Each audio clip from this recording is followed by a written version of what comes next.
Nuestro Padre y Señor, estamos delante de tu presencia y te buscamos porque esta noche, Señor, necesitamos, deseamos de ti y queremos que tú nos guíes en esta clase de ética. Pedimos, Señor, que tu Espíritu Santo vaya delante de nosotros, nos ilumine, nos enseñe y que podamos captar, pero al mismo tiempo hacer nuestro esto, para que esté en lo profundo de nuestro corazón y salga para tu gloria. Te lo pido con gratitud, en el nombre de Jesús. Amén. Clase 4 de ética, y nos vamos ahora con este inicio que estamos dando ya hace varias clases de recordar lo que hemos hecho antes. Así es que, por favor, me ayudan y vamos recordando cómo se construye o define un sistema ético. ¿Qué cosas se necesitan? Un sumo bien, muy bien. Antes del sumo bien, tiene que haber una definición de qué cosa. No todavía. Un trasfondo teológico o filosófico, ¿no es cierto? Un sistema teológico filosófico. Porque nosotros sacamos las ideas de alguna parte. De alguna parte tenemos que sacar una definición de lo que es el bien y el mal, ¿no es cierto? De alguna parte tenemos que enfocar cuál es el sumo bien, hacia dónde se dirige todo lo que hacemos. Entonces, eso es lo primero. Después se obtiene el sumo bien, el fin último al que debe apuntar todo lo definido como bueno. Porque lo bueno apunta hacia el sumo bien, mientras que lo malo resta de eso. ¿Se fijan? Hay que construir esta pirámide. Y finalmente, un código, que podríamos llamar, en lo que hemos estado mirando del Antiguo Testamento, ¿cuál sería el código? En el Antiguo Testamento, eso está fácil. Pregunta de examen. La ley, ¿no es cierto? Es muy evidente. ¿Cuál sería el código del Antiguo Testamento? La ley mosaica. Así es que esas son las cosas que se necesitan para construir un sistema ético. Y a decir verdad, todos giramos en torno a diferentes sistemas éticos. Tal vez nunca lo hemos estudiado detalladamente, nunca lo hemos definido, pero lo vivimos igual. Y el punto que he tratado de mostrarles es que tenemos una mezcla de sistemas éticos y que esa mezcla es muy a nuestra conveniencia. Entonces tenemos que empezar a mirar algunas otras cosas, como por ejemplo esto, el sumo bien y el sistema ético en el Antiguo Testamento. Vimos que el sistema ético del Antiguo Testamento se puede definir en términos de amor, un amor práctico, ¿verdad? Que no es simplemente así como yo te amo, tengo sentimientos muy lindos hacia ti, sino un amor que hace cosas por el otro, que se entrega, que hace algo. La creación también la vimos como la base para la formación del carácter. Primero comienza con la definición de Dios como el enfoque central del sistema ético del Antiguo Testamento, el sumo bien.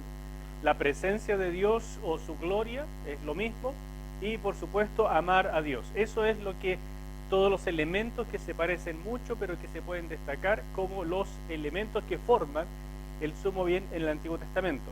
Pero después viene el sistema ético, que es lo que yo estaba diciendo y me adelanté un poco. En primer lugar, esto de que se define en términos de un amor práctico. Por otra parte, la creación es muy importante, porque si hay un creador, entonces la criatura le debe un respeto, le debe obediencia, le debe algo.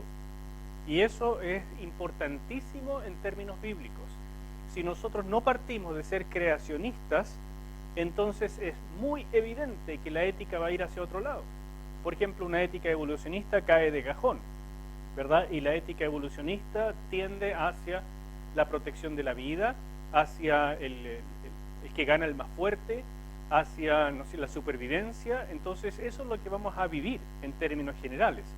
Pero claro, como la evolución requiere miles, millones de años, entonces los estudiosos dicen, dentro de un sistema evolucionista en general, necesitamos otros sistemas más pequeños, más para el día a día, y entonces han propuesto, qué sé yo, sistemas dialécticos, sistemas existencialistas, sistemas idealistas, trascendentalistas, etc. Y son diferentes enfoques para hablar básicamente de lo mismo, comportamiento.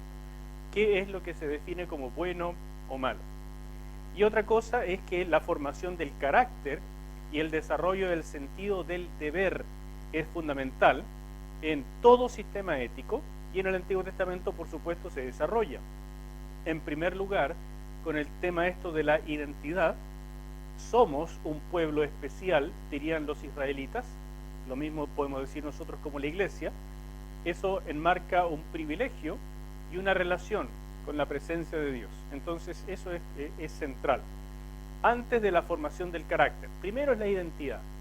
De la identidad, o sea, relación con la presencia de Dios, viene la formación del carácter.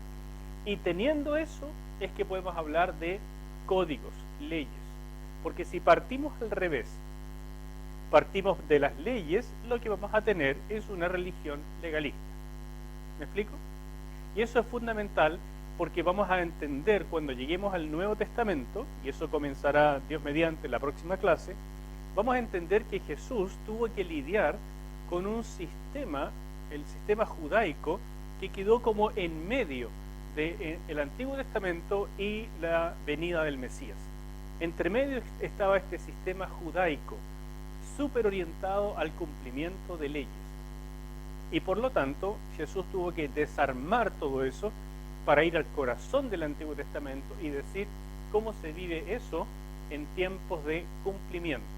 Entonces la ética del Señor Jesús, o lo que Él aporta, es este tema escatológico, el reino en su forma presente. ¿Me entienden? Bueno, todo eso lo vamos a disfrutar la próxima vez, por eso que hoy día, espero que lo logremos, terminamos con esta visión de sistema ético desde el punto de vista del Antiguo Testamento. ¿Alguna pregunta hasta aquí?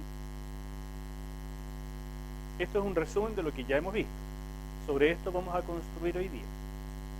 ¿Dudas? No. Vamos entonces. Antes de empezar a construir, se me ocurrió este esquema que lo vamos a ir usando durante todas las clases que vienen. Pongan la atención. En primer lugar, siempre hay algo que yo quiero hacer, ¿no es cierto? Ahora nos vamos a enfocar, da lo mismo en qué sistema ético estemos. Imaginemos el primer día de clase, donde ni siquiera podríamos haber definido el nuestro.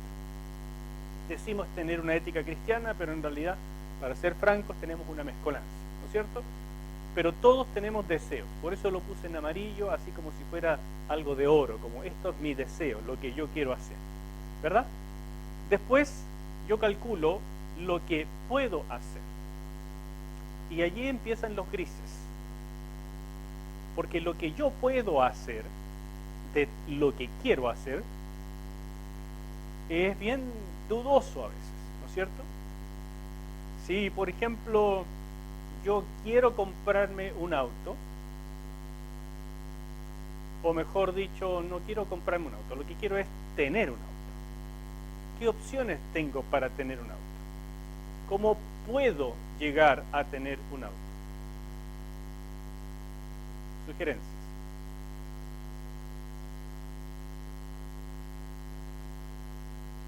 ¿Puedo comprarlo? ¿Puedo ahorrar para comprarlo? Muy bien. ¿Puedo robar un auto? ¿No es cierto? ¿Puedo arrendar un auto? ¿No es cierto? Tengo varias opciones. Entonces, esos son los puedo. Ahora, ¿qué me impide robar un auto?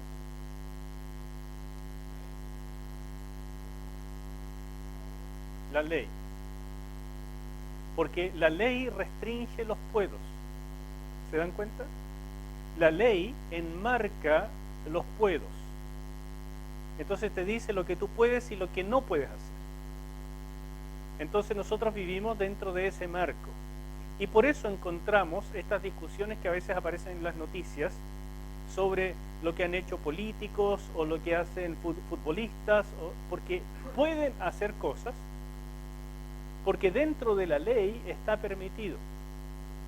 Entonces, hay un salto desde lo que quiero y lo que puedo hasta lo que hago. Y ese salto tiene un vacío entre medio. Y ese vacío es el que nosotros llenamos por medio de la ética. ¿Entienden? Y esa ética nos define lo que debo hacer. ¿Soy más claro ahora? Todos tenemos deseos, los puedo, que han enmarcado por diferentes cosas. Algunas cosas las voy a lograr hacer, otras no, pero al mismo tiempo tengo que definirme con un debo. Y ese debo debiera ser, desde la perspectiva bíblica, lo que rige nuestra vida, no los puedo. Déjeme ponerle un ejemplo. Este tan sonado que ha sido últimamente, ¿no es cierto? El comprarse un Ferrari, como hizo el jugador, ¿verdad?, de fútbol Arturo Vidal. ¿Cuánto costó un Ferrari? 184 millones de pesos en el peso de hoy, ¿verdad? Si ustedes tienen los 184 millones, ¿pueden comprarlo?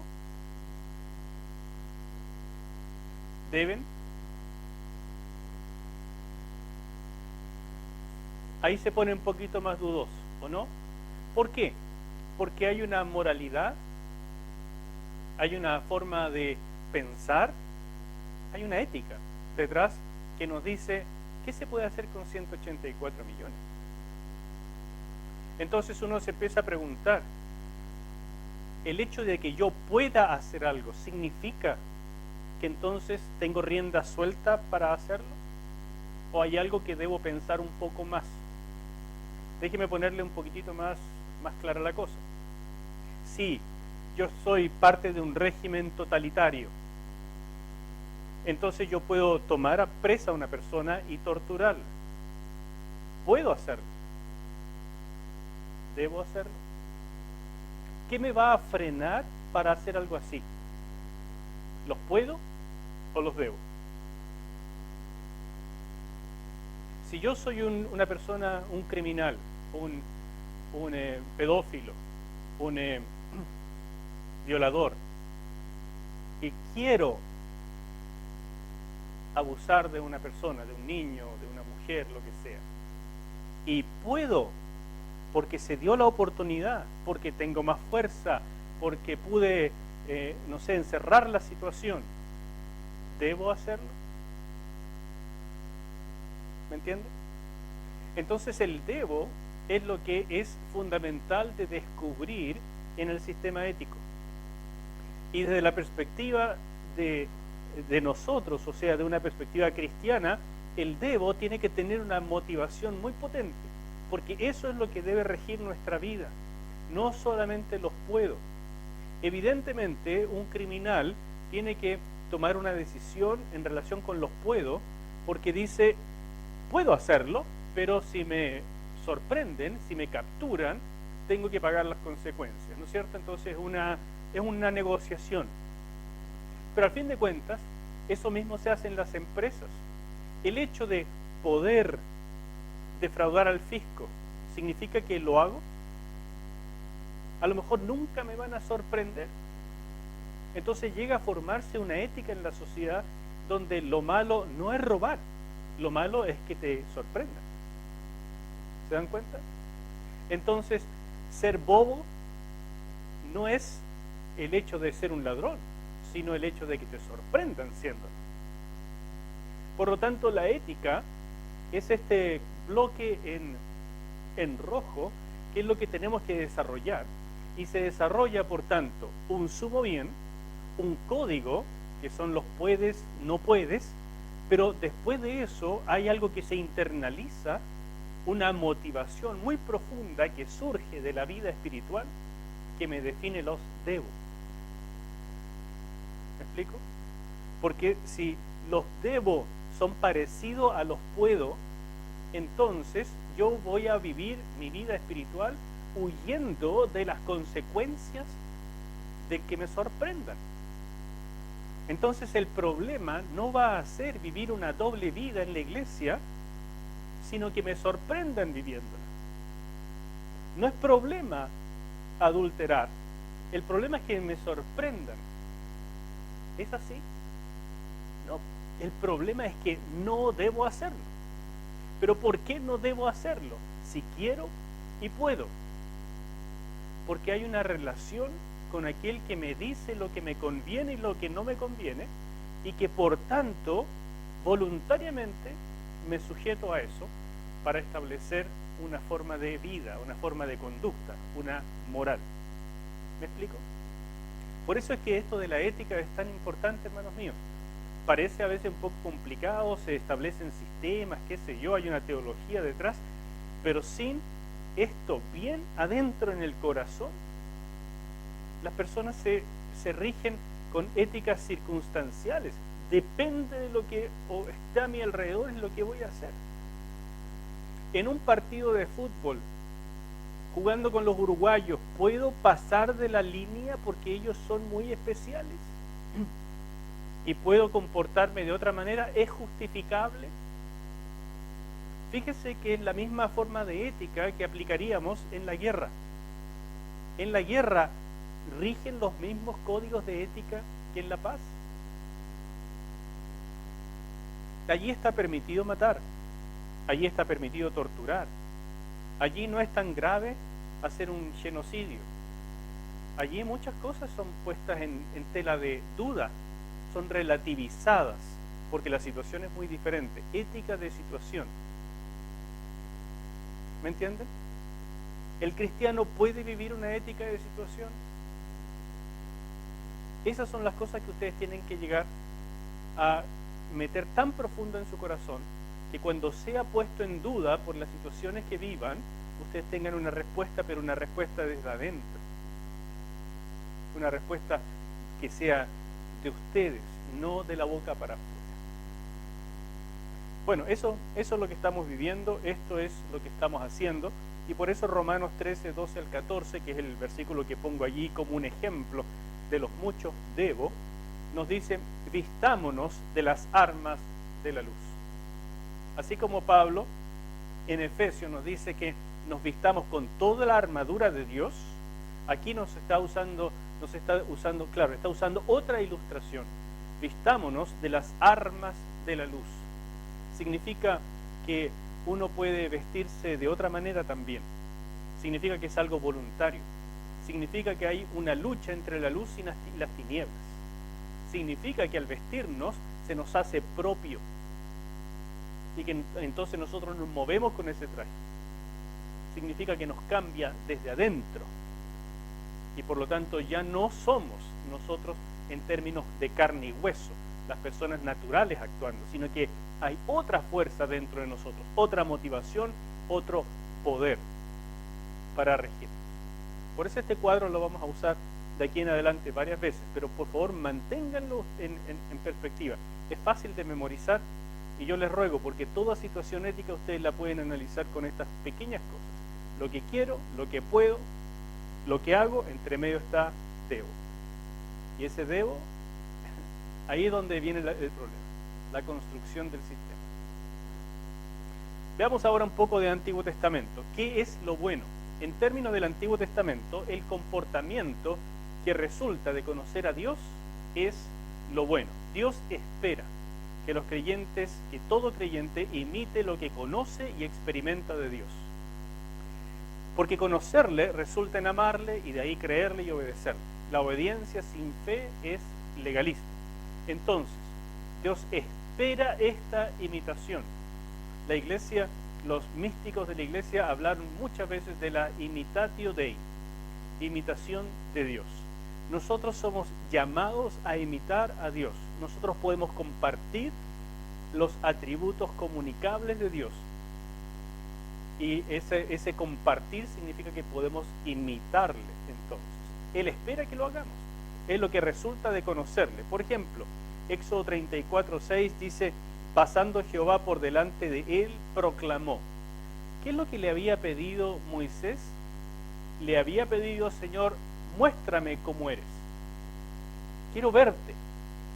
Te conozco, te he escuchado, te sirvo, pero quiero verte. Y el Señor le dijo, es que no puedes verme, es imposible que me veas, porque ¿cómo va a haber un ser finito a un ser infinito? Pero lo que puedes hacer es verme la espalda, que es un modismo, un hebraísmo, para decir, no te puedo mostrar mi completitud, pero te voy a mostrar algo de mi naturaleza para que me conozcas. y le proclamó: Jehová, Jehová, fuerte, misericordioso, piadoso, tardo para la ira y grande en misericordia y verdad. ¿Qué hizo Dios con Moisés cuando le dijo: quiero verte? Le dijo: conóceme, así soy yo, esta es mi naturaleza. Entonces Él espera que le conozcamos, porque está seguro que conociéndole se nos va a impregnar eso y le vamos a imitar. Deuteronomio 7:9 dice: conoce pues que Jehová tu Dios es Dios fiel, que guarda el pacto y la misericordia a los que le aman y guardan sus mandamientos hasta 1000 generaciones. Conoce a tu Dios. De allí va a surgir la ética necesaria, la ética apropiada. Entonces, mira lo que hemos estado construyendo. Son varios aspectos, pero aquí hay un esencial. Conocer a Dios significa un comportamiento resultante desde la perspectiva del Señor. Jeremías 9:24, eso que ya hemos usado varias veces: alabes en esto el que se hubiere de alabar, en entenderme y conocerme, etc. Y nuevamente se citan aspectos de la naturaleza del Señor. Continuando con eso, Éxodo 3:14 es fundamental. Cuando Moisés le pregunta al Señor: Dios santo, cuando yo vaya a Israel, cuando yo vaya a sacar a tu pueblo de Egipto, me preguntarán: ¿quién es? ¿Quién te ha enviado? No significa que ellos no conocieran la tradición, no conocieran que el nombre Yahweh fuera totalmente desconocido. No significa, lo que significa es que Moisés le está diciendo: ¿cómo eres, Señor? Cuando me pregunten por qué tenemos que obedecer a ese Dios, por qué realmente Él haría algo por nosotros si ya llevamos 400 años de esclavitud, ¿qué les digo? Y el Señor les dice: anúnciales la esencia de mi naturaleza. Yo soy el que soy.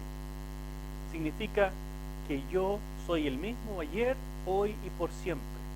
Significa que yo no muero, soy eterno, por lo tanto mis promesas jamás mueren. Significa que lo que yo te he dicho definitivamente lo puedo hacer, porque si soy el eterno, soy antes que todas las cosas y como creador tengo derecho sobre todas las cosas. Conoce mi naturaleza, transmite mi naturaleza y de eso surge comportamiento. ¿Van captando? Estos son los parámetros que está usando el Señor para llevarnos a un sistema ético. Segunda de Crónicas 30:9. Porque si os volviereis a Jehová, vuestros hermanos y vuestros hijos hallarán misericordia delante de los que los tienen cautivos y volverán a esta tierra, porque Jehová vuestro Dios es clemente y misericordioso. ¿Se han fijado cuántas veces se ha dicho esto? Dios es bueno, Dios es misericordioso, su verdad, su eternidad, es generoso, es buena onda, es de todo, es genial. Conóceme, y de conocerme te van a dar ganas de ser como yo. Y yo te voy a ayudar para que seas como yo. Ahí encontramos una interrelación que es maravillosa. La verdad y la gracia. Sin la gracia no se puede llevar a cabo la verdad. Y entonces Dios nos dice cómo Él es, pero nos dice: yo te voy a ayudar para ser como yo. Todo esto está en este marco. Números 23:19. Dios no es hombre para que mienta, ni hijo de hombre para que se arrepienta. Él dijo y no hará, habló y no ejecutará. Fíjese qué principio ético sale de acá, de ese versículo. Si yo imito a Dios, ¿cómo voy a hacer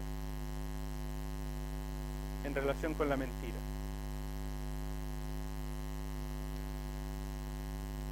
Cae de cajón, ¿no? Dios no es hombre para que mienta. Ok, Señor, yo soy hombre, así que yo miento. Correcto. Pero ahora tú vas a ser como yo. Ahora tú vas a imitarme a mí. Por lo tanto, tú vas a ser de aquellos que no mienten. Y para que esto quede todavía claro, más claro aún, les voy a dar un código donde dice en uno de los mandamientos: no mentirás. Pero antes de que hubiera un código, hay una naturaleza que imitar. Y esa naturaleza se imita por conocer al Señor de esa naturaleza. ¿Me van entendiendo? Entonces, ni el Antiguo Testamento, ni menos el Nuevo, es una serie de reglas a obedecer. Hay muchos aspectos antes de eso. Y en esta relación es que podemos llegar al código.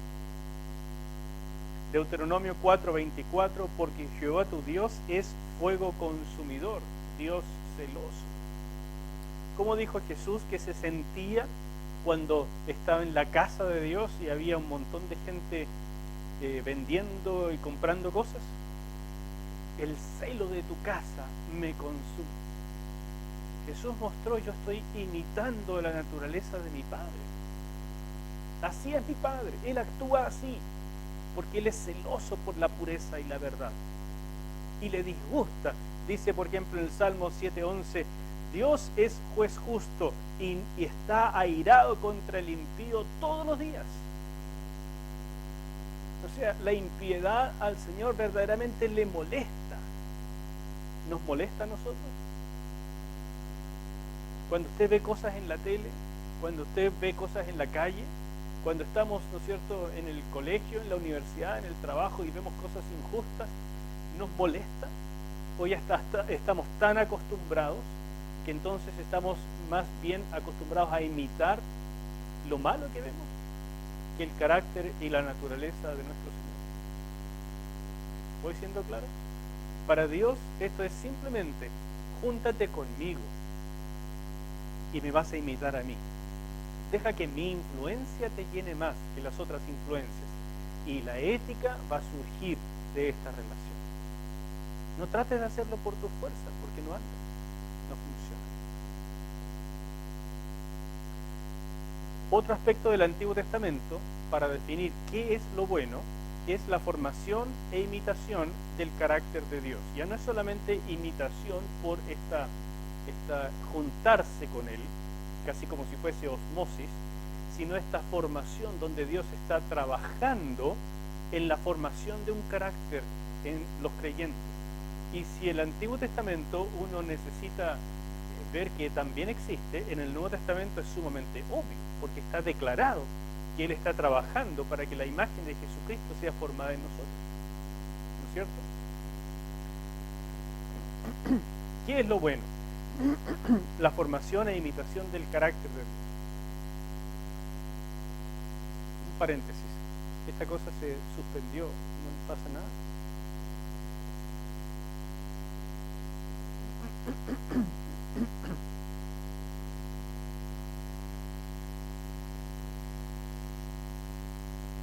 ¿Sí? ¿Sigo? Entonces la ética del Antiguo Testamento no pregunta en primer lugar qué debemos hacer, sino cómo debemos ser en respuesta a las acciones de Dios, porque Él está haciendo algo. Entonces, en respuesta a eso, ¿cómo debo ser? Fíjese, por ejemplo, el Salmo 73:28. Pero en cuanto a mí, dice el salmista, el acercarme a Dios es el bien. He puesto en Jehová el Señor mi esperanza para contar todas tus obras. Qué interesante. Él se dice a sí mismo: acercarme a Dios es el bien. El Salmo 25:10: todas las sendas de Jehová son misericordia y verdad para los que guardan su pacto y sus testimonios. Aquí hay una declaración muy importante. Si yo estoy dentro de este pacto y este testimonio, la misericordia y la verdad son para mí. Entonces estas declaraciones de lo que Dios hace con aquellos que le creen me llevan a una respuesta. Y desde el punto de vista del Antiguo Testamento es una respuesta ética. Es un comportamiento que se alinea con lo que Dios va haciendo. El Salmo 86:15: mas tú, Señor, Dios misericordioso y clemente, lento para la ira y grande en misericordia y verdad. Nuevamente esta cita tan usada del Pentateuco, donde Dios actúa así. Entonces el salmista lo recuerda diciendo: así eres tú, Señor. ¿Qué voy a hacer yo en respuesta? Y fíjese en Proverbios 3:3: Nunca se aparten de ti la misericordia y la verdad. Átalas a tu cuello, escríbelas en la tabla de tu corazón. Allí, Proverbios, que es un comentario a la ley, podríamos decir, un comentario práctico de la ley, dice, en virtud de las declaraciones de cómo Dios es, ahora tú, ata la misericordia y la verdad a tu cuello. No se aparten de ti, porque así es Dios, así actúa contigo, así espera que tú actúes en respuesta. ¿Dudas? ¿Cómo vamos?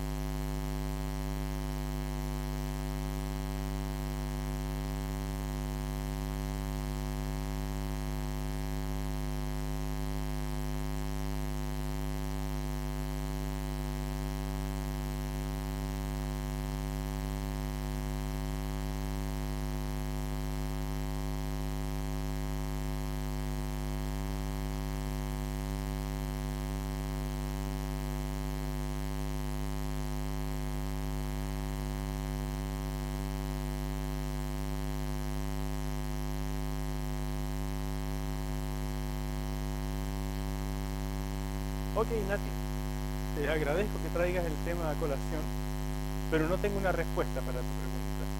¿Cuál es la razón por la cual los ángeles, Satanás en particular, estando tan cerca del Señor, viendo su gloria como ninguno de nosotros lo ha visto, llegaron a despreciarle y a tomar un camino tan equivocado? No tengo una respuesta para eso, es un gran misterio, pero por otro lado, si ayuda, aporta en algo. Nunca se ha hablado de una ética angélica.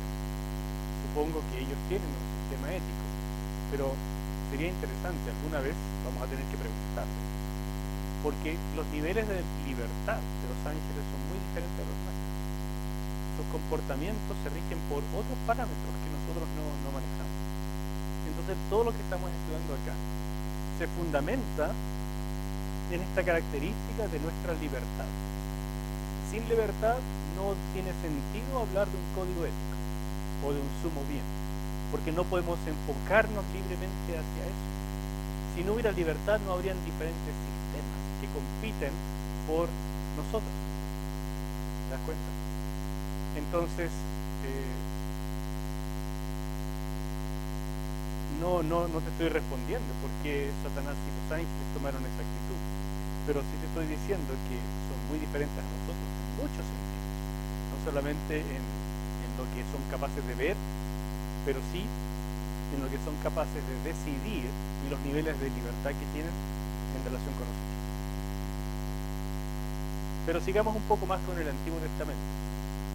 La formación e imitación del carácter de Dios, de la vida buena como santidad, este aspecto que tiene que surgir del Antiguo Testamento y que es muy similar, la verdad, en el Nuevo Testamento. La justicia en la antigüedad, en el Antiguo Testamento, se expresa como obediencia a la ley. Pero la ley se expresa en términos de santidad, varias veces. Por ejemplo, Levítico 19:2. La antítesis, por tanto, de la santidad es la iniquidad, la impureza, la injusticia. Así es que no es solamente que la antítesis de la obediencia sea la desobediencia, sino que la antítesis de la santidad llega a ser la desobediencia, la injusticia, la impureza, todo aquello que va en contra de lo que Dios quiere para nosotros es un atentado contra la santidad. Y eso nos ayuda a ver este concepto de una manera mucho más amplia, porque entonces la santidad no es solamente andar inmaculados, como andaban, por ejemplo, los sacerdotes egipcios. No es ser santurrón, que no quiebra un huevo. No es tampoco un comportamiento sin falla absoluta, sino una esencia divina en nosotros. Es la ausencia de iniquidad, es la ausencia de impureza, es la ausencia de hasta el deseo de la desobediencia. Santidad, por tanto, es el único estado apropiado para estar en la presencia de Dios. Y entonces la santidad no es solamente uno de los conceptos de la Biblia, sino que es el estado. Sin santidad, dice el Nuevo Testamento, nadie verá al Señor. Entonces santidad es, adelante, santidad es lo que necesitamos para vivir. Y es por eso un concepto central en la ética del Antiguo Testamento. Dios es santo y Él santifica al hombre. Pero el hombre se santifica a sí mismo mediante la obediencia, una obediencia de fe, no la obediencia per se, la obediencia de fe que le cree a Dios. Y en esa obediencia de fe se enfoca a la imitación de Dios. ¿Me captaron este enredo? Lo que vimos antes de la formación del carácter en torno a la imitación de Dios, ahora lo vemos en términos de la santidad. Dios hace algo con nosotros, nos santifica, pero requiere de nosotros que colaboremos con eso, santificándonos a nosotros mismos. ¿Y cómo nos santificamos? Por medio de la obediencia de fe. Mire cómo el cuadro se empieza a juntar. ¿Cómo hago yo para agradar realmente al Señor? La única manera de estar en su presencia es por medio de la santidad. ¿Cómo llego a ser santo? Primero entender que Él hace algo conmigo, me santifica, Él me aparta para sí. Él ha hecho eso. Pero ahora yo me santifico, me mantengo en ese cuadro apartado, me mantengo en ese servicio exclusivo, me enfoco en conocerlo, en imitarlo, me enfoco en obedecerle porque le creo. Yo colaboro en mi santificación, en mi santidad. Habla a toda la congregación de los hijos de Israel, dice Levítico 19:2, y diles: santos seréis, porque santo soy yo, Jehová vuestro Dios. Fíjese que no da el método, no da nada aquí, simplemente da una especie de declaración. Ustedes han de ser santos porque yo soy santo. Y entre medio está toda la enseñanza del Antiguo Testamento. Como yo soy santo, ustedes no pueden acercarse a mí sin santidad. Como yo soy santo, si ustedes se acercan en otro estado, corren serios peligros. Como yo soy santo, la única manera de agradarme es vivir en santidad. Como yo soy santo, los santifico a ustedes, pero ahora santifíquense ustedes voluntariamente para mí. O sea que el Antiguo Testamento nos está dando pautas de relación. Y es tan importante esto porque si no recogemos esto para llegar al Nuevo Testamento, lamentablemente en la iglesia esto se ha minimizado de tal manera que la relación con Dios se vuelve algo demasiado coloquial, demasiado simplón. O sea, relacionarse con Dios es tan simple como bajar la cabeza y comenzar a dar gracias por los alimentos. Relacionarse con Dios es tan simple como que estoy en medio de una juerga de algo que yo sé que no me conviene y salgo de allí todavía medio mareado y le digo: Señor, perdóname. Y tengo la sensación de que eso es más que suficiente. Y si la relación con Dios se rebaja a esos niveles, entonces nuestra ética lo va a reflejar. Y va a ser una ética totalmente circunstancial. Voy a ser capaz de mentir dependiendo de las circunstancias, voy a ser capaz de faltar a mi palabra, voy a ser impuntual, voy a ser inconstante, porque entonces la relación con Dios no se ve afectada por todas estas cosas. Me han enseñado que todo lo que tengo que hacer es bajar la cabeza y decir: Señor, le embarré otra vez, escucha, perdóname, y listo. Porque no he entendido estos conceptos que están atrás, donde dice: santos seréis, porque yo soy santo. Yo te santifico, santifícate tú también. imítame, conóceme, deja que mi naturaleza te permee, permíteme obrar en ti, pero esfuérzate en conocerme, alábese en esto el que se hubiere de alabar, en conocerme y entenderme, ata a tu cuello la misericordia y la verdad. ¿Me van entendiendo? La ética del Antiguo Testamento es central para llegar al Nuevo. Y déjenme decirles algo, los parámetros del Nuevo Testamento incrementan los niveles de la relación con Dios, no lo disminuyen.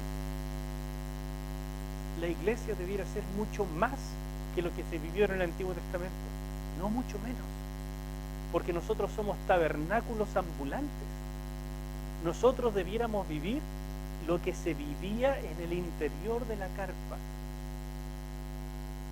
no lo que se vivía en el patio exterior o en el pueblo, en las afueras, en el interior, allí, porque allí habita Dios.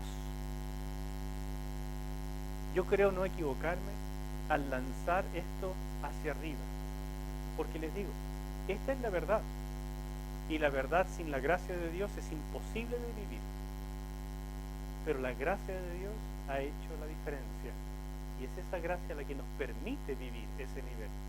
Entonces no les estoy diciendo algo que tengan que vivir por sus fuerzas, porque es el Espíritu Santo el que va a hacer que lo logren, pero les estoy diciendo la verdad.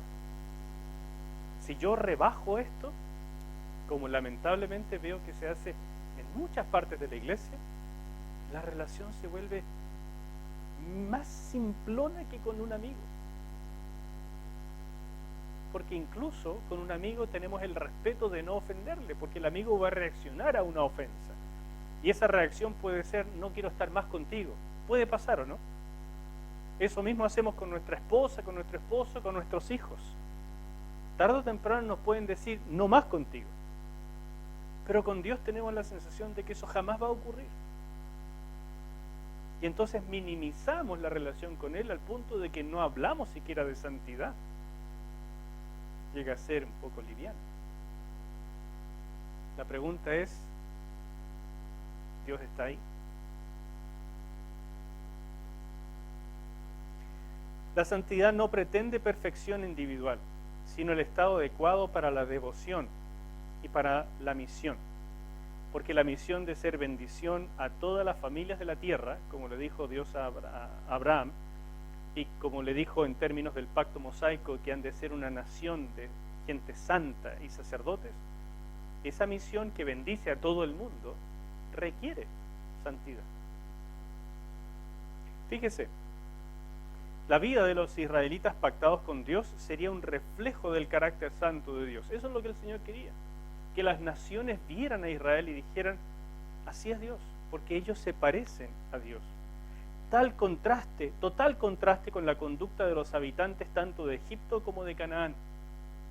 Por eso Levítico insiste tanto en santidad como hacer diferencia.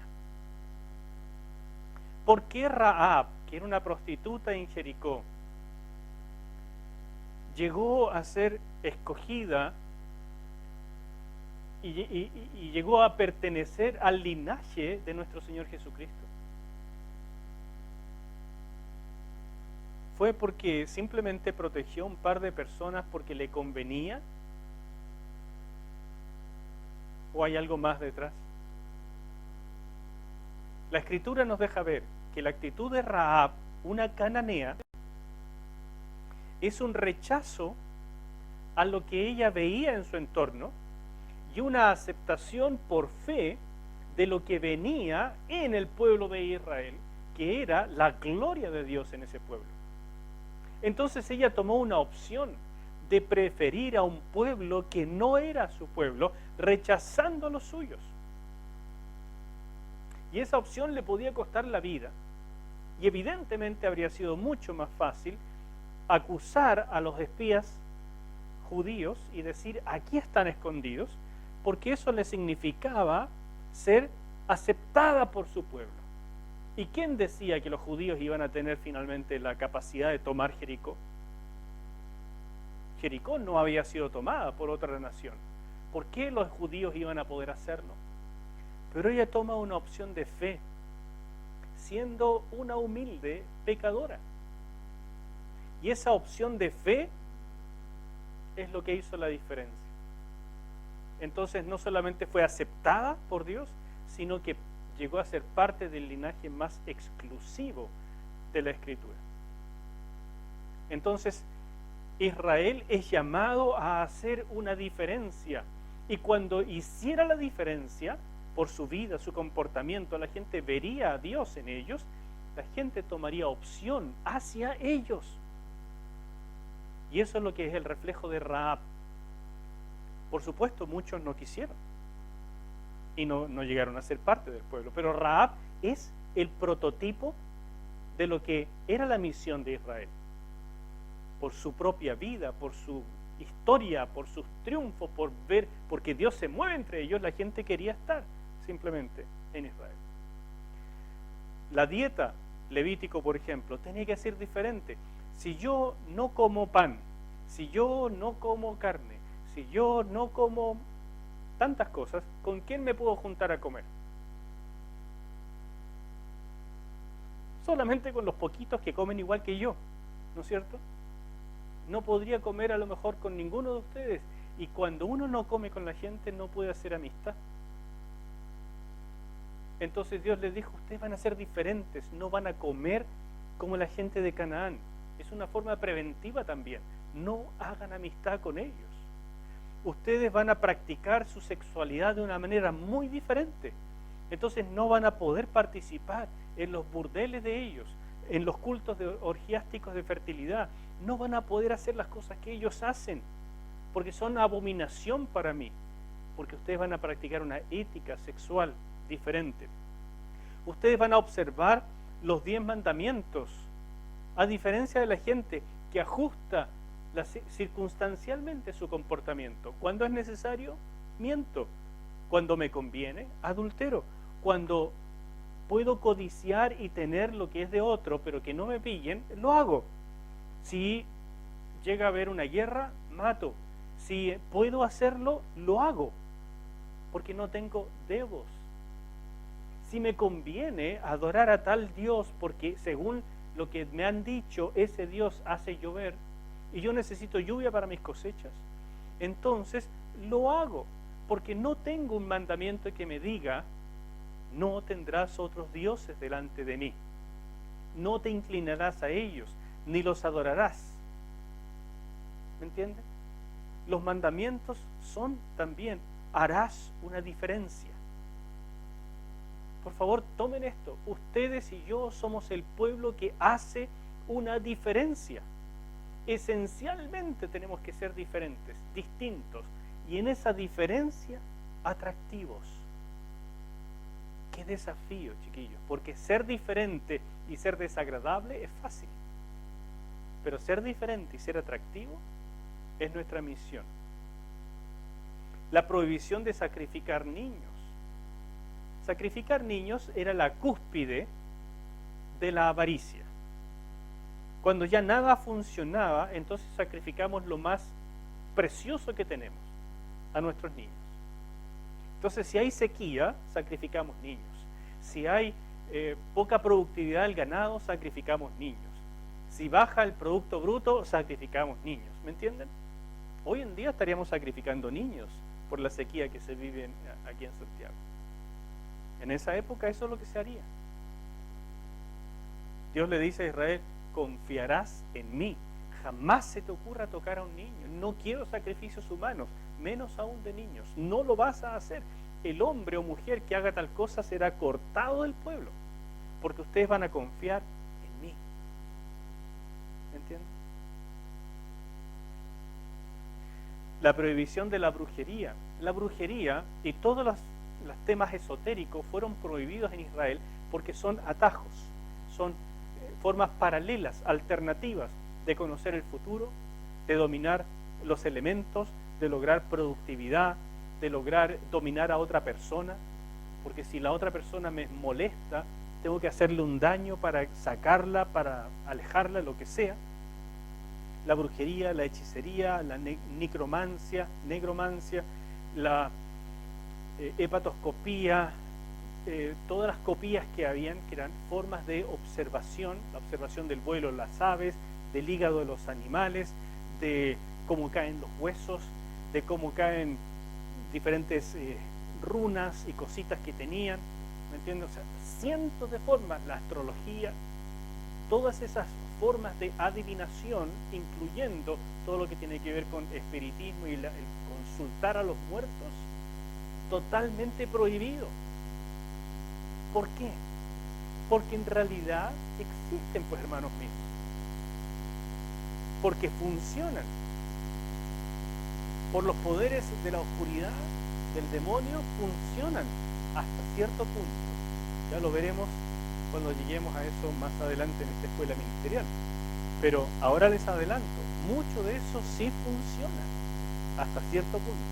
Pero Dios dice, prohibido, porque ustedes han de conocer la vida, la verdad, el futuro, todo a través de mí. ¿Cuál fue el tema central de la caída?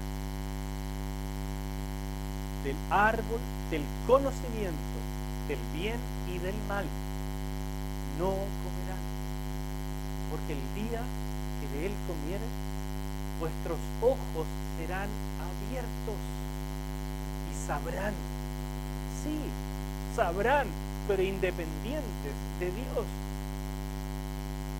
Y Dios dice, no quieras saber independiente de mí, aprende a través de mí.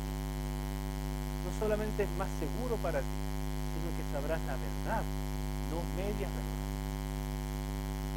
¿Va quedando claro? Todos estos aspectos son centrales. El mandato de guardar los mandamientos, Levíticos 19:37, guardad pues todos mis estatutos y todas mis ordenanzas y ponerlos por obra. Y firma Dios, yo Jehová. Ese es el resumen de todo el asunto. ¿Algo que decir? ¿Algún comentario? ¿Pregunta? Estamos terminando.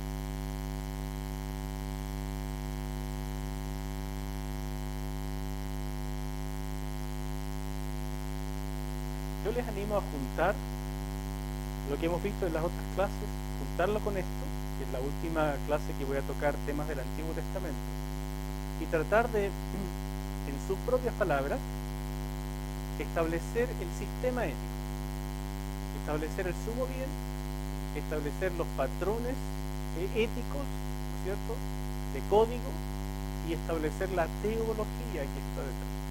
Entonces ustedes van a tener un cuadro de la ética del Antiguo Testamento.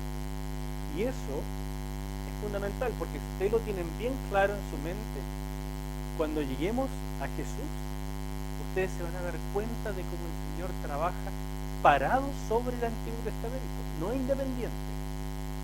Y va a ser mucho más fácil también para ustedes comprenderlo, ¿de acuerdo? Inténtenlo, por favor. Y lo último que me falta ver con ustedes hoy día es la literatura sapiencial, la literatura poética. ¿Cómo trata esta literatura del Antiguo Testamento el tema ético? Y es bien sencillo, porque la literatura de sabiduría es práctica. La literatura de las leyes es más, ¿no es cierto?, más estructurada. Entonces hay que pensar un poquito más. Pero la sabiduría es súper práctica. Si ustedes miran, por ejemplo, el Salmo 15, comienza diciendo los primeros versículos: Jehová, ¿quién habitará en tu tabernáculo? ¿Quién morará en tu monte santo? Cuando dice habitar en tu tabernáculo, morar en tu monte, ¿a qué elemento se refiere que hemos hablado tantas veces en el Antiguo Testamento? La presencia, ¿no es cierto? ¿Quién puede estar contigo? Y el resto del Salmo responde a eso. O sea, eso habla claramente de la presencia. Pero el resto dice lo siguiente: el que anda en integridad y hace justicia, y habla verdad en su corazón, el que no calumnia con su lengua, ni hace mal a su prójimo, ni admite reproche alguno contra su vecino, aquel a cuyos ojos el vil es menospreciado, pero honra a los que temen a Jehová, el que aún jurando en daño suyo no por eso cambia. Quien su dinero no dio a usura, ni contra el inocente admitió cohecho. ¿Cuántas cosas son que están ahí subrayadas? ¿Alguien las contó?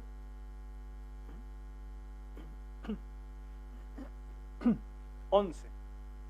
Estos son los famosos 11 aspectos del Salmo 15 que dicen cómo entrar o vivir en la presencia de Dios. Y si la meta es estar en la presencia de Dios, ¿qué será estos 11 aspectos? Características de señorío. Son los 11 aspectos de señorío que delinean la ética necesaria, que demuestra que tengo una relación con Dios. Porque si no tengo una relación, ¿para qué quiero estar en su presencia? Si quiero estar en su presencia, tengo que vivir así. Pero no tengo que vivir así para estar en su presencia, sino que vivo así porque su presencia es mi hábitat. Es donde yo quiero estar, es de donde vengo y a dónde voy. ¿Me entienden? Y termina el Salmo diciendo, el que hace estas cosas no resbalará jamás. Y ahí está el reposo. Y miren cómo aparece la teología del Antiguo Testamento tan simple. Porque así es la literatura de sabiduría. Es simple, es práctica, pero al mismo tiempo no se desentiende de los grandes elementos que ya hemos conocido. Fíjese un poquito más de detalle. El versículo 2 habla de integridad, justicia, pero de corazón. El versículo 3 habla de justicia en las relaciones. El versículo 4, justicia en las cortes. Porque era muy frecuente en aquella época, cualquier israelita podía hacer las veces de jurado en alguna diferencia legal. Lo que se hacía era que los ancianos se sentaban en las puertas de la ciudad. Y entonces cuando había un litigio, por ejemplo, yo venía con Carol diciendo, mira, tengo un litigio con este hombre porque no me pagó tal y tales cosas. Entonces nos paramos en la puerta y el anciano está allí y le dice a unos cuantos israelitas, vengan para ayudar en este litigio. Y ustedes hacen las veces de jurado, yo soy juez. ¿Me entienden? Entonces cualquier israelita podía hacer las veces de jurado. Y en esas circunstancias no podía tener preferencia por el rico ni por el pobre. No podía hacer diferencia ni recibir cohecho. No podía hacer ninguna de estas cosas porque era un representante de la justicia de Dios. Fíjese en el versículo 5, aún jurando, perdón, la segunda parte del versículo 4, el que aún jurando en daño suyo, no por eso cambia. Una veracidad a toda prueba. Ese tipo, cuando da su palabra, oiga, aunque me resulte perjudicial, no me voy hacia atrás, porque di mi palabra. Esa no es una ética circunstancial.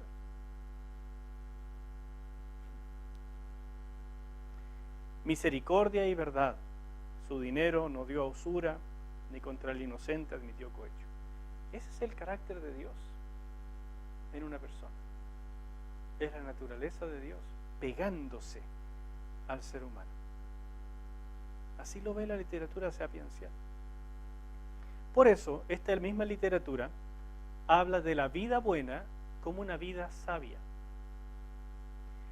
El verbo sabio, hakam, se pronuncia como dice ahí hakam, con la J más fuerte, ocurre 132 veces en el Antiguo Testamento. Se traduce sabio, hábil, práctico. La verdad es que esta palabra significa tener habilidad, pero entonces empieza a darnos cuenta, empezamos a darnos cuenta que la sabiduría, la hokmah, en el Antiguo Testamento es una habilidad, pero la habilidad de vivir según los preceptos de Dios, porque eso nos da una habilidad para vivir bien. El sabio ¿vive bien o vive mal? Ya. ¿Y cómo va a vivir el sabio del Antiguo Testamento? Entonces, ¿Dentro o fuera de los preceptos de Dios? Dentro, porque fuera me va mal. Entonces la sabiduría es la habilidad de vivir según los preceptos de Dios, con el fin último del sumo bien, o sea, de amar a Dios y al prójimo, la comunión con la presencia, el señorío, etcétera, etcétera. Esa es la sabiduría. ¿Se dan cuenta? O sea, el Antiguo Testamento jamás ve al sabio como el personaje que sabe mucho. No lo ve como un diccionario ambulante. No lo ve como un enciclopédico. No, eso no es la idea de sabiduría. Sabiduría es habilidad para vivir. Y en términos del antiguo es habilidad de vivir según Dios quiere, porque entonces me va a ir bien. El verdadero sabio es el que vive en armonía con el gran propósito de Dios para la vida humana. Y ahí están las iniciativas divinas. Si el sabio sabe algo, es que sabe cómo Dios quiere que vivamos y se ajusta a eso. Por eso se habla en esta literatura del principio de la sabiduría. ¿Cuál es ese principio? Que aparece en varias partes, especialmente en Proverbios. El temor a Dios. El temor a Dios. Esa de que, a ver, ¿cómo es Dios? Y si Dios es así, ¿cómo hago yo para acercarme a Él? Porque quiero acercarme a Dios. Pero Dios no es igual a mí. Entonces cuando yo me acerco a Él, yo quiero acercarme de tal manera de ser aceptado. Entonces me acerco ¿cómo? ¿Como Pedro por su casa? ¿O me acerco con este temor reverente? ¿Me explico? El principio de la sabiduría es el temor a Dios. Porque el temor de llegar y ser aceptado, no recibir rechazo. Entonces empiezo a conocer y digo, Dios es santo, Dios me santifica, yo me santifico. Dios me enseña estas cosas, yo las vivo. Dios, ¿entiende? Eso es sabiduría, el principio de la sabiduría. Proverbios, los primeros 7 versículos son fundamentales y con eso vamos a terminar hoy día. Dice así el libro de Proverbios: los proverbios de Salomón, hijo de David, rey de Israel. Aquí está el propósito, fíjese: para entender sabiduría y doctrina, para conocer razones prudentes, para recibir el consejo de prudencia, justicia, juicio y equidad, para dar sagacidad a los simples y a los jóvenes inteligencia y cordura. Oirá el sabio y aumentará su saber, y el entendido adquirirá consejo, para entender proverbio y declaración, palabras de sabios y sus dichos profundos. El principio de la sabiduría es el temor de Jehová. Los insensatos desprecian la sabiduría y la enseñanza. Esta es la apertura del libro de Proverbios y aquí está el contenido fundamental de todo el libro. Aquí se dice el para qué fue escrito y aquí se da la trilogía más usada en el libro de Proverbios, que son los 3 contrastes. Fíjense en lo siguiente. Está en primer lugar la palabra Jokmah, sabio y sabiduría. Ahí está. Esto es el gran tema. O sea, el tema de toda la literatura de sabiduría es cómo ser sabio. Sabio es la habilidad para vivir bajo los preceptos de Dios. Por lo tanto, necesito que un sabio me dé sabiduría. El sabio escucha la sabiduría de otro sabio y se agrada, no escapa a ella. Uno de los signos de ser necio es ser poco enseñable. Uno de los signos de ser un simple o un necio, que es peor que simple, es que no escucha razones, ni proverbios, ni sabiduría. No se detiene a meditar. Cree que se las sabe todas. Ya tiene lo suficiente. Una de las razones por las cuales yo puedo decir, ustedes están en el camino de la sabiduría, es que están acá, deseando aprender. Mientras aquel que no necesita aprender, aquel que cree que ya tiene lo necesario y suficiente, para proverbios es un simple o peor aún, un necio. Entonces la siguiente palabra es el simple, que en hebreo es la palabra petit. Simple es aquel que no es sabio todavía, pero que está dispuesto para ser sabio. Por eso como paralelo dice el joven. El simple es el joven, es el inexperto, el que quiere aprender, que sabe que necesita aprender, que no se siente ya macanudo, se siente entonces en disposición.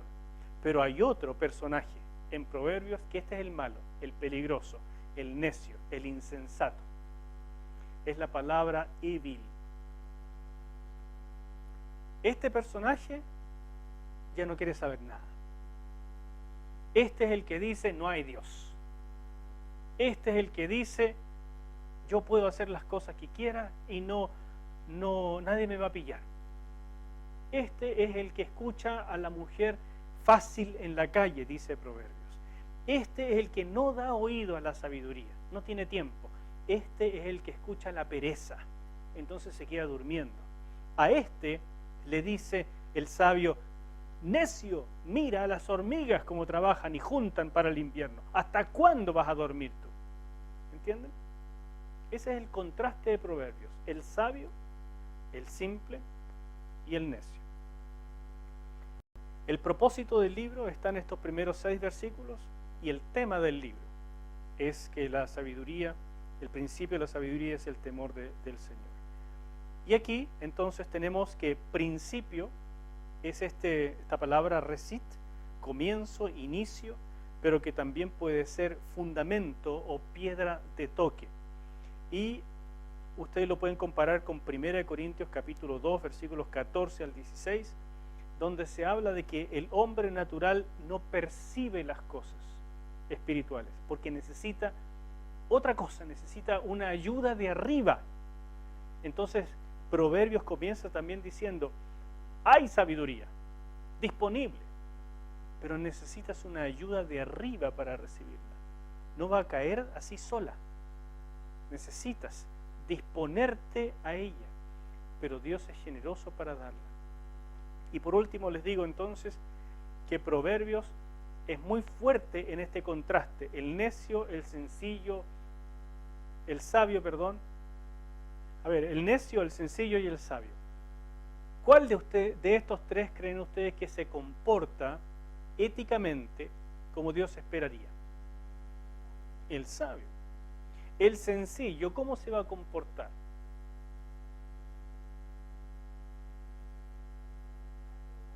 Exactamente, se va a equivocar, va a comportarse según las circunstancias, va a comportarse según su carne le indica, va a comportarse y se va a equivocar mucho, va a comportarse con ignorancia. ¿Por qué? Porque es sencillo. Si permanece en ese estado, se transforma en necio. Porque el necio actúa en contra de la sabiduría, actúa en contra de lo que Dios quiere y por lo tanto no puede habitar en la presencia del Señor. Por lo tanto, Proverbio es muy simple si lo mira uno así. ¿Qué soy yo? ¿Y qué quiero ser? ¿Sabio, simple o necio? Fíjese que los sabios son los que han aprendido a vivir en el temor de Dios, amando a Dios y al prójimo, obedeciendo la ley de Dios. Ese es el concepto de sabio en el Antiguo Testamento. El simple o sencillo son los que necesitan instrucción, son el objetivo del libro de Proverbios. Para ello fue escrito. ¿Entienden? Los sabios ya tienen eso. Los simples lo necesitan. ¿Tú eres un simple? Sí, yo soy un simple. Entonces lee Proverbios, porque Proverbios es la forma digerible de la ley. Es la forma cotidiana para entender cómo se vive. Pero el necio, y para el necio se usan 3 palabras en Proverbios, el necio es el que desprecia la sabiduría y la enseñanza. Básicamente es la palabra disciplina, desprecia la disciplina. Y 3 palabras hebreas se traducen insensato o necio. La primera es la palabra kesil, que habla de una mente pequeña, cerrada, un testarudo, un arrogante. ¿Conoce alguno así? ¿Se ha comportado usted así alguna vez? La otra palabra es la palabra Nabal. ¿Le suena a alguien en la Biblia? el famoso esposo de Abigail, que era una mujer sabia y que impidió que David matara a Nabal. Pero Nabal, y por Dios que hay que ser quemado para que la mamá le ponga a uno Nabal, porque Nabal significa necio, torpe, estúpido. O sea, esa mamá no lo quería mucho. No le vayan a poner Nabal a un hijo, ¿no es cierto? Nabal es una palabra terrible. Entonces Nabal en el episodio bíblico le hace honor a su nombre, porque es un necio. David le ha cuidado las ovejas, David lo ha protegido de los enemigos, y cuando David le dice, por favor, mándame algo de comida para mí y mis hombres, Nabal le dice, yo ni te conozco a ti. Va a venir Saúl y te va a agarrar, así que yo prefiero ser leal a mi Dios y no pienso mandarte nada. Abigail, por el contrario, dice, mi esposo es un necio. Así que ella puso un montón de provisiones en un burro y salió a encontrar a David, porque David ya venía a matar a Nabal. Y cuando Abigail encontró a David, entonces le cuenta la historia, le dice, por favor ten misericordia porque mi esposo es un Nabal. Y David dice, por ti tendré misericordia. Y Abigail vuelve, y mientras el otro está comiendo, haciendo fiesta con sus amigos, Abigail le cuenta lo que iba a pasar si no fuera porque ella lo detuvo. Y Nabal se atraganta y le da un ataque y se muere ahí mismo. Así es la muerte de los necios. Y David, ni tonto ni perezoso, dijo, ¿dónde hallaré una mujer más sabia que Abigail? Y se quedó con Abigail como esposa. ¿Entienden? Ese es uno de los tantos nombres que se usan acá, Nabal. Y la otra es la palabra Evil, que ya lo vimos en el versículo 7 de Proverbios. Arrogante, testarudo, mentalmente cerrado. Hay mucho más que decir sobre ética en el Antiguo Testamento. Yo he tenido el gusto, sinceramente el privilegio y el sabroso gusto de leer algunos magníficos libros gorditos de pura ética del Antiguo Testamento. Y se los recomiendo. Búsquenlos porque es maravilloso. El Antiguo Testamento tiene sumo bien, tiene claramente la teología detrás y tiene un código extraordinario. Vale la pena todo esfuerzo en conocerlo. Pero que es anticuado, pero que no es de nuestra época, equivocado, hermanos míos. Los principios son eternos y Jesús estaba claramente parado sobre ellos al enseñar. Así es que vale la pena el esfuerzo. Sin embargo, como la escuela ministerial tiene limitaciones de tiempo, hasta aquí llego con el Antiguo Testamento. Vamos a empezar con el Nuevo, se pone más apasionante. Pero hasta aquí. ¿Hay alguna pregunta?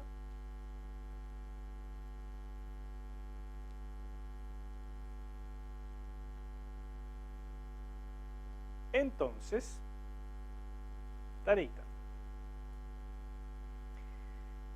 Por favor, para la siguiente, ustedes ya han estado viendo los artículos de la tesis, entonces ahora viene, ya nos estamos metiendo en el Nuevo Testamento, lean el capítulo 4, o el ensayo número 4, de la ética del Sermón del Monte.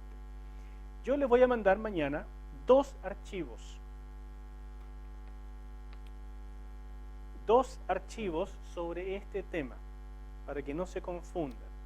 Uno dice 8.1 me parece, o 8.2, ética en el Sermón del Monte. Y el otro es el ensayo número 4 de mi tesis. Originalmente, estos 2 eran el capítulo 4 de mi tesis. Pero para hacerlo un poco más liviano y levantarlo en la web, lo dividí en 2. Entonces lo que hice, y se los digo esto porque tienen los 2 un poco del otro. En este hay una larga parte, la primera parte, este tiene 19 páginas y este tiene, me parece que 11 o 12, ya es más cortito este. En este primero hay una larga parte que es una revisión de las diferentes enfoques de interpretación que se le ha dado al Sermón del Monte. Es cabezón y es un poco fome, pero para una tesis era totalmente necesario. Se los doy de regalo. Ojalá puedan leerlo. Para mí fue genial conocer eso, pero a lo mejor a ustedes no le hace tanto sentido. No lo sé, pero eso está acá. Después de eso, entonces acá primero hay una revisión de posturas. Y después de eso, una interpretación de Mateo capítulo 5, no sé si 40 o 42 al 48. En cambio, en este, lo que agarré de la parte del capítulo original de la tesis fue la ética del judaísmo y de Jesús en el siglo I. Y después le puse la interpretación de Mateo 5 del 42 al 48. Entonces, esta parte de acá se repite en ambos. ¿Soy claro? Entonces, mi sugerencia sería algo así como leer este hasta aquí, después leer esto y después leer esto. Así. 1, 2 y 3. Así era la tesis originalmente. ¿Entienden? Pero yo la dividí para que sea más digerible. Yo les voy a mandar los dos, ustedes hagan lo que quieran. Este es el obligatorio. Este es el obligatorio, el ensayo. Este es un aporte, es para que tengan un poco más. Bueno. Y no olviden siempre hacer un comentario, por favor. ¿Dudas sobre la tarea? ¿No? ¿Claro? Entonces, se acabó la clase y nos vemos la próxima. Vamos a tomar un cafecito.